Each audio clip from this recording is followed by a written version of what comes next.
Wind in the Willows, Chapter 1, The Riverbank. The mole had been working very hard all the morning, spring cleaning his little home.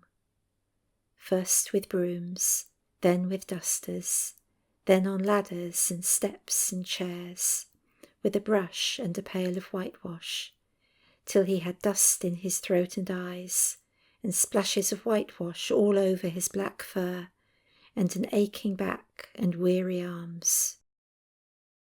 Spring was moving in the air above and in the earth below and around him, penetrating even his dark and lowly little house with its spirit of divine discontent and longing.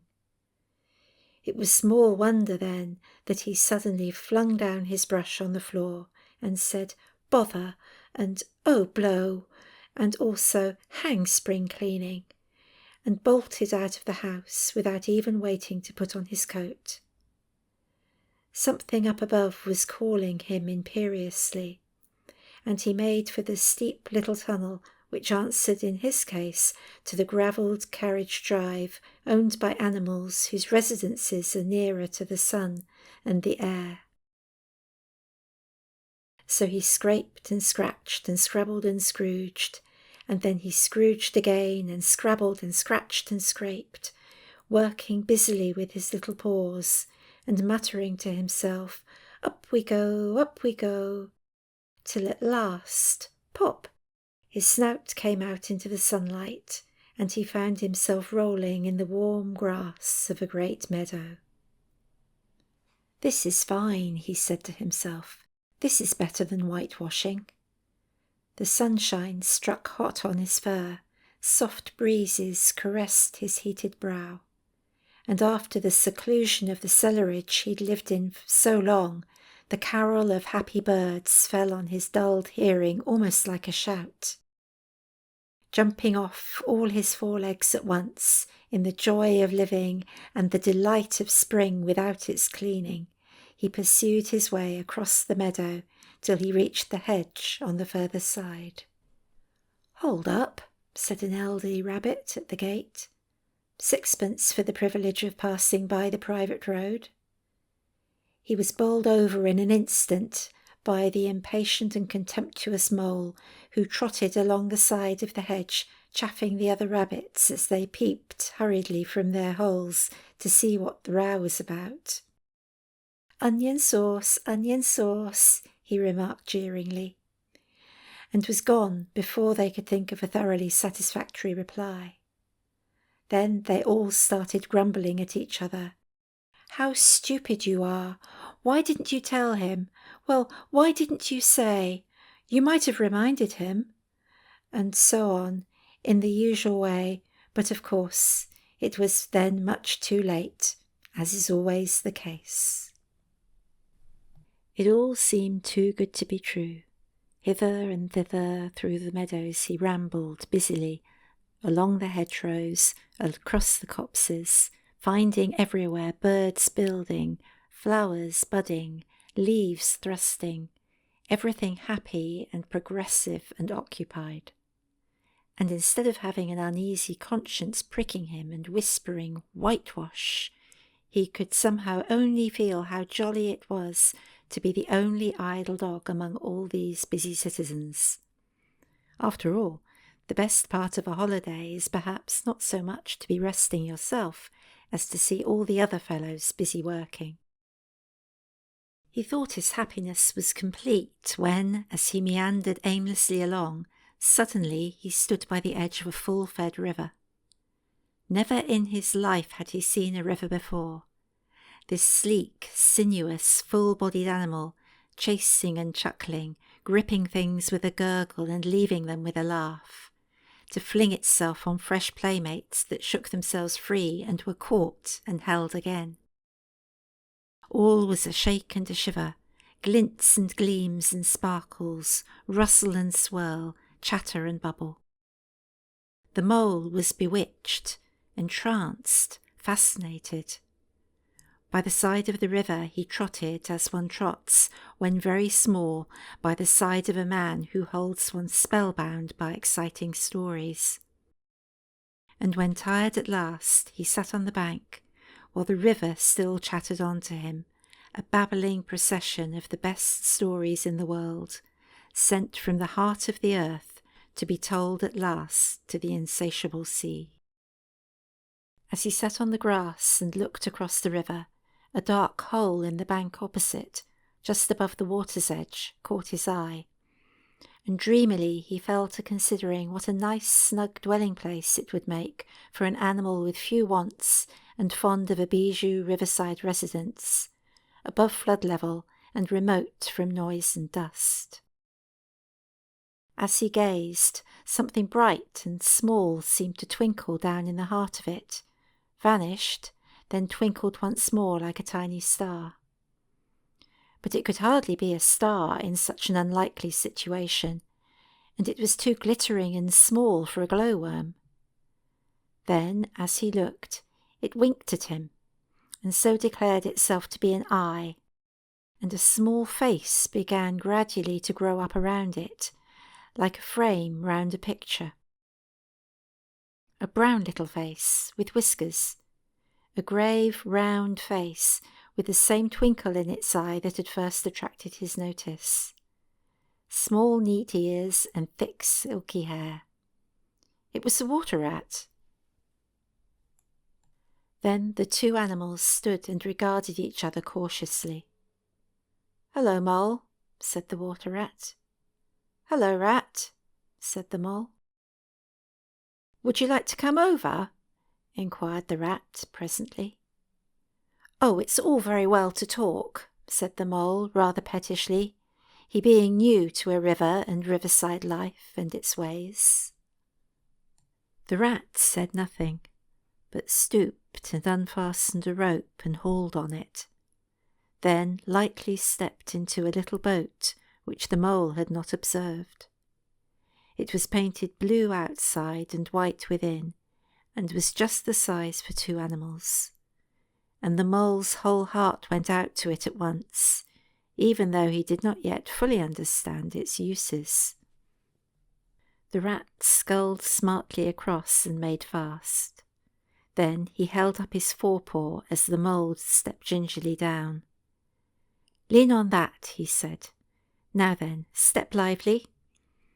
And the Mole, to his surprise and rapture, found himself actually seated in the stern of a real boat. "This has been a wonderful day," said he, as the Rat shoved off and took to the sculls again. "Do you know, I've never been in a boat before in all my life." "What?" cried the Rat, open-mouthed. "Never been in a... You never... Well, What have you been doing, then?" "Is it so nice as all that?" asked the Mole shyly, though he was quite prepared to believe it, as he leant back in his seat and surveyed the cushions, the oars, the rowlocks, and all the fascinating fittings, and felt the boat sway lightly under him. "Nice? It's the only thing," said the water rat solemnly, as he leant forward for his stroke. "Believe me, my young friend, there is nothing, absolutely nothing, half so much worth doing as simply messing about in boats. Simply messing," he went on dreamily, "messing about in boats. Messing—" "Look ahead, Rat!" cried the Mole suddenly. It was too late. The boat struck the bank full tilt. The dreamer, the joyous oarsman, lay on his back at the bottom of the boat, his heels in the air. "About in boats, or with boats," the Rat went on composedly, picking himself up with a pleasant laugh. "In 'em or out of 'em, it doesn't matter. Nothing seems really to matter. That's the charm of it.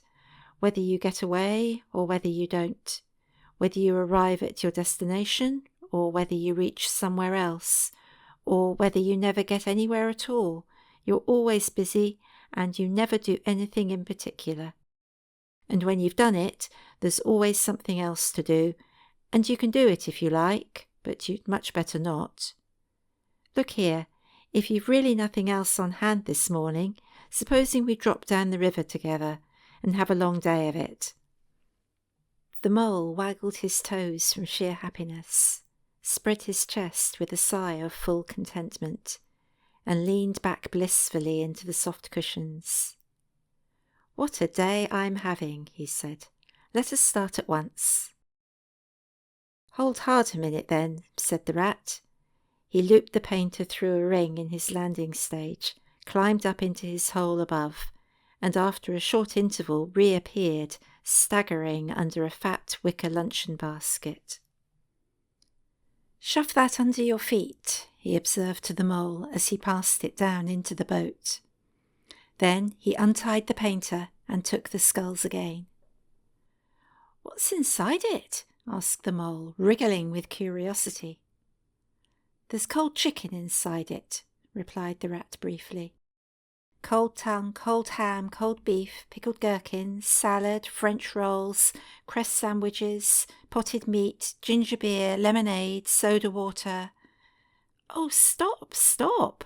cried the mole in ecstasies. "This is too much." "Do you really think so?" inquired the rat seriously. "It's only what I always take on these little excursions, and the other animals are always telling me that I'm a mean beast and cut it very fine." The mole never heard a word he was saying. Absorbed in the new life he was entering upon, intoxicated with the sparkle, the ripple, the scents and the sounds and the sunlight, he trailed a paw in the water and dreamed long waking dreams. The water rat, like the good little fellow he was, sculled steadily on and forbore to disturb him. "I like your clothes awfully, old chap," he remarked after some half an hour or so had passed. "I'm going to get a black velvet smoking suit myself some day, as soon as I can afford it." "I beg your pardon," said the mole, pulling himself together with an effort. "You must think me very rude, but all this is so new to me. So this is a river." "The river," corrected the rat. "And you really live by the river? What a jolly life!" "By it and with it and on it and in it," said the rat. "It's brother and sister to me, and aunts and company and food and drink and, naturally, washing. It's my world, and I don't want any other. What it hasn't got is not worth having, and what it doesn't know is not worth knowing. Lord, the times we've had together! Whether in winter or summer, spring or autumn, it's always got its fun and its excitements. When the floods are on in February, and my cellars and basements are brimming with drink that's no good to me, and the brown water runs by my best bedroom window, and again when it all drops away and shows patches of mud that smell like plum cake, and the rushes and weed clog the channels, and I can potter about dry-shod over most of the bed of it, and find fresh food to eat, and things careless people have dropped out of boats." "But isn't it a bit dull at times?" the mole ventured to ask. "Just you and the river, and no one else to pass a word with?" "No one else to—" "Well, I mustn't be hard on you," said the rat with forbearance. "You're new to it, and of course you don't know. The bank is so crowded nowadays that many people are moving away altogether. Oh no, it isn't what it used to be at all. Otters, kingfishers, dabchicks, moorhens, all of them about all day long, and always wanting you to do something, as if a fellow had no business of his own to attend to." "What lies over there?" asked the mole, waving a paw towards the background of woodland that darkly framed the water meadows on one side of the river. "That? Oh, that's just the wild wood," said the rat shortly. "We don't go there very much, we riverbankers." Aren't they very nice people in there?" said the mole, a trifle nervously. "Well," replied the rat, "let me see. The squirrels are all right, And the rabbits, some of them, but rabbits are a mixed lot. And then there's Badger, of course. He lives right in the heart of it. Wouldn't live anywhere else either if you paid him to do it. Dear old Badger. Nobody interferes with him. They'd better not, he added significantly. Why, who should interfere with him? Asked the Mole. Well, of course, there are others, explained the Rat in a hesitating sort of way. Weasels and stoats and foxes and so on. They're all right in a way. I'm very good friends with them, past the time of day when we meet and all that. But they break out sometimes, there's no denying it, and then, well, you can't really trust them, and that's the fact. The Mole knew very well that it is quite against animal etiquette to dwell on possible trouble ahead, or even to allude to it, so he dropped the subject. And beyond the wild wood again, he asked, where it's all blue and dim, and one sees what may be hills, or perhaps they mayn't, and something like the smoke of towns, or is it only cloud drift? Beyond the wild wood comes the wide world, said the Rat, and that's something that doesn't matter, either to you or to me. I've never been there, and I'm never going, nor you either, if you've got any sense at all. Don't ever refer to it again, please. Now then, here's our backwater at last, where we're going to lunch. Leaving the main stream, they now passed into what seemed at first sight like a little landlocked lake. Green turf sloped down to either edge. Brown snaky tree roots gleamed below the surface of the quiet water, while ahead of them the silvery shoulder and foamy tumble of a weir, arm in arm with a restless dripping mill wheel that held up in its turn a grey-gabled mill house, filled the air with a soothing murmur of sound, dull and smothery, yet with clear little voices, speaking up cheerfully out of it at intervals. It was so very beautiful that the Mole could only hold up both forepaws and gasp, "Oh my! Oh my! Oh my!" The Rat brought the boat alongside the bank, made her fast, helped the still awkward Mole safely ashore, and swung out the luncheon basket.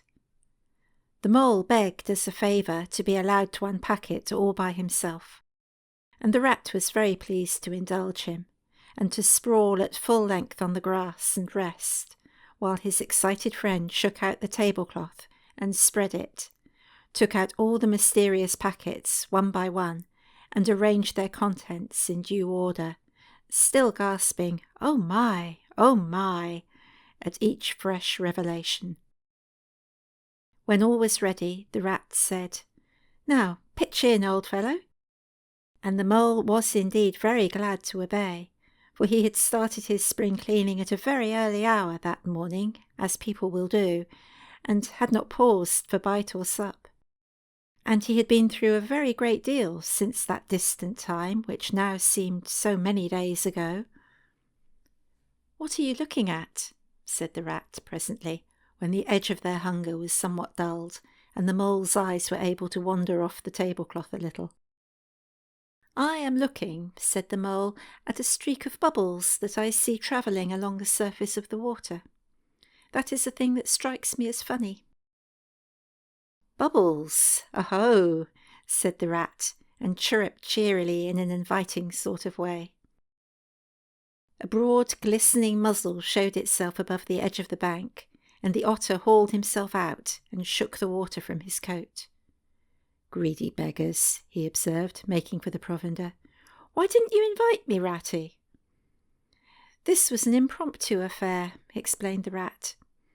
"By the way, my friend, Mr. Mole." "Proud, I'm sure," said the Otter, and the two animals were friends forthwith. "Such a rumpus everywhere," continued the Otter. "All the world seems out on the river today. I came up this backwater to try and get a moment's peace, and then stumble upon you fellows. At least, I beg your pardon, I don't exactly mean that, you know." There was a rustle behind them, proceeding from a hedge wherein last year's leaves still clung thick, and a stripy head with high shoulders behind it peered forth on them. "Come on, old badger," shouted the rat. The badger trotted forward a pace or two, then grunted, company," and turned his back and disappeared from view. "That's just the sort of fellow he is," observed the disappointed rat. "Simply hates society. Now we shan't see any more of him today. Well, tell us, who's out on the river?" "Toad's out, for one," replied the otter, "in his brand-new wager-boat, new togs, new everything." The two animals looked at each other and laughed. "Once it was nothing but sailing," said the rat. "Then he tired of that and took to punting.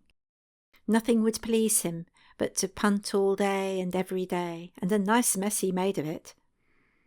Last year it was houseboating, and we all had to go and stay with him in his houseboat and pretend we liked it. He was going to spend the rest of his life in a houseboat. It's all the same. Whatever he takes up, he gets tired of it and starts on something fresh." "Such a good fellow, too," remarked the otter reflectively, "but no stability, especially in a boat." From where they sat, they could get a glimpse of the main stream across the island that separated them. And just then a wager-boat flashed into view. The rower, a short, stout figure, splashing badly and rolling a good deal, but working his hardest. The rat stood up and hailed him, but Toad, for it was he, shook his head and settled sternly to his work. "He'll be out of the boat in a minute if he rolls like that," said the rat, sitting down again. "Of course he will," chuckled the otter. "Did I ever tell you that good story about Toad and the lock-keeper? It happened this way. Toad—" An errant mayfly swerved unsteadily athwart the current in the intoxicated fashion affected by young bloods of mayflies seeing life. A swirl of water and a kloop, and the mayfly was visible no more. Neither was the otter. The mole looked down. The voice was still in his ears, but the turf whereon he had sprawled was clearly vacant. Not an otter to be seen, as far as the distant horizon. But again there was a streak of bubbles on the surface of the water. The rat hummed a tune, and the mole recollected that animal etiquette forbade any sort of comment on the sudden disappearance of one's friends at any moment for any reason or no reason whatsoever. "Well, well," said the rat, "I suppose we ought to be moving. I wonder which of us had better pack the luncheon basket." He did not speak as if he was frightfully eager for the treat. "Oh, please, let me," said the mole. So, of course, the rat let him. Packing the basket was not quite such pleasant work as unpacking the basket. It never is. But the mole was bent on enjoying everything, and although just when he had got the basket packed and strapped up tightly, he saw a plate staring up at him from the grass, and when the job had been done again, the rat pointed out a fork which anybody ought to have seen, and last of all, behold, the mustard pot, which he had been sitting on without knowing it. Still, somehow the thing got finished at last, without much loss of temper. The afternoon sun was getting low as the rat sculled gently homewards in a dreamy mood, murmuring poetry things over to himself, and not paying much attention to Mole. But the mole was very full of lunch, and self-satisfaction and pride, and already quite at home in a boat, or so he thought, and was getting a bit restless besides. And presently he said, "Ratty, please, I want to row now." The rat shook his head with a smile. "Not yet, my young friend," he said. "Wait till you've had a few lessons. It's not so easy as it looks." The mole was quiet for a minute or two, but he began to feel more and more jealous of Rat, sculling so strongly and so easily along, and his pride began to whisper that he could do it every bit as well. He jumped up and seized the sculls so suddenly that the rat, who was gazing out over the water and saying more poetry things to himself, was taken by surprise and fell backwards off his seat with his legs in the air for the second time, while the triumphant mole took his place and grabbed the sculls with entire confidence. "Stop it, you silly ass!" cried the rat from the bottom of the boat. "You can't do it! You'll have us over!" The mole flung his sculls back with a flourish and made a great dig at the water. He missed the surface altogether. His legs flew up above his head, and he found himself lying on top of the prostrate rat. Greatly alarmed, he made a grab at the side of the boat, and the next moment, sploosh! Over went the boat, and he found himself struggling in the river. Oh my, how cold the water was, and oh, how very wet it felt. How it sang in his ears as he went down, down, down. How bright and welcome the sun looked as he rose to the surface, coughing and spluttering. How black was his despair when he felt himself sinking again. Then a firm paw gripped him by the back of the neck. It was Rat, and he was evidently laughing. The mole could feel him laughing, right down his arm and through his paw, and so into his, the mole's, neck. The rat got hold of a skull and shoved it under the mole's arm. Then he did the same by the other side of him, and, swimming behind, propelled the helpless animal to shore, hauled him out, and set him down on the bank, a squashy, pulpy lump of misery. When the rat had rubbed him down a bit and wrung some of the wet out of him, he said, "Now then, old fellow, trot up and down the towing path as hard as you can till you're warm and dry again, while I dive for the luncheon basket."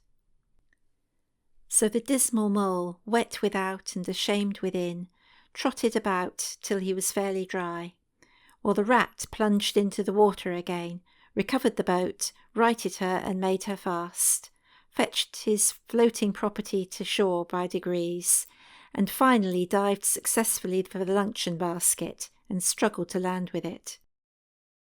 When all was ready for a start once more, the mole, limp and dejected, took his seat in the stern of the boat.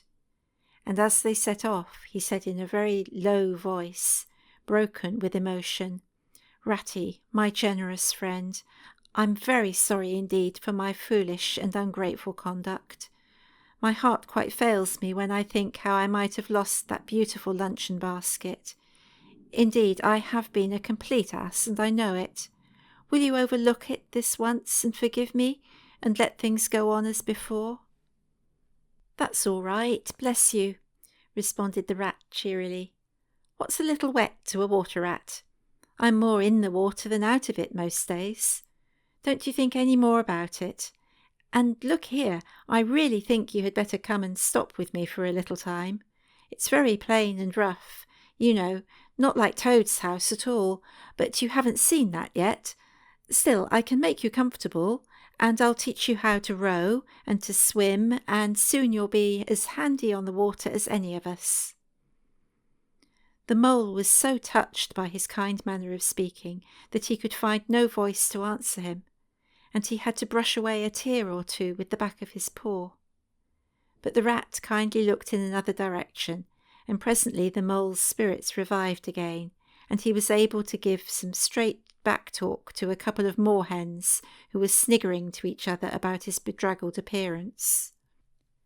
When they got home, the rat made a bright fire in the parlour, and planted the mole in an armchair in front of it, having fetched down a dressing-gown and slippers for him, and told him river stories till supper-time.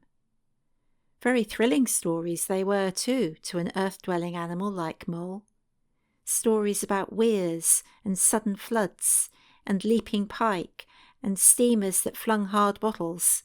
At least, bottles were certainly flung, and from steamers, so presumably by them, and about herons, and how particular they were whom they spoke to, and about adventures down drains, and night fishings with otter, or excursions far afield with badger. Supper was a most cheerful meal, but very shortly afterwards a terribly sleepy mole had to be escorted upstairs by his considerate host to the best bedroom, where he soon laid his head on his pillow in great peace and contentment, knowing that his new-found friend the river was lapping the sill of his window. This day was only the first of many similar ones for the emancipated mole, each one of them longer and full of interest as the ripening summer moved forward. He learnt to swim and to row, and entered into the joy of running water, and with his ear to the reed stems he caught at intervals something of what the wind went whispering so constantly around them.